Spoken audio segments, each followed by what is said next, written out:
Have you ever noticed how often we feel the urge to explain ourselves? Why we didn't reply right away?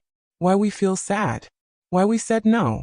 On the surface, it looks harmless, even polite.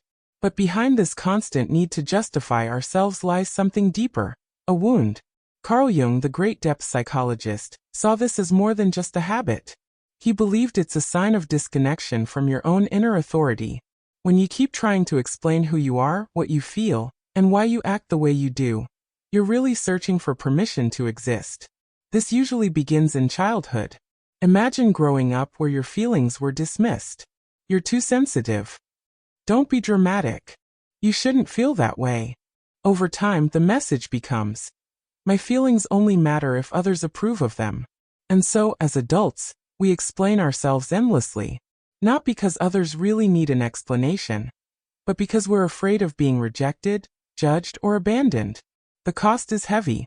When you depend on external approval, you lose your own inner authority. You stop acting from your truth and start acting from fear of being misunderstood. You stop living for yourself and start performing for others. Jung called this one of the greatest obstacles to individuation. The process of becoming who you truly are. Because the truth is simple.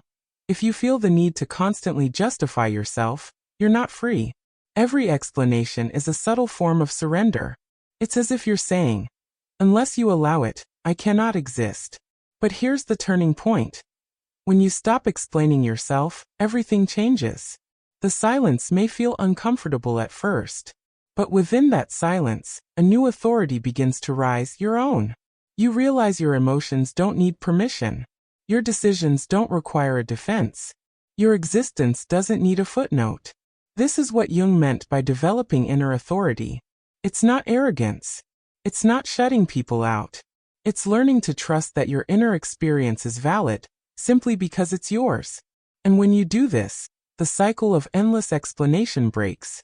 You no longer live as a reflection of others' expectations, but as the authentic expression of yourself. So ask yourself, how much of your life is spent justifying who you are? And what would happen if, starting today, you chose silence instead? Because freedom begins the moment you stop asking for permission to exist. If this resonates with you, share your reflections in the comments. And don't forget to subscribe for more insights that bring Jung's wisdom into today's world.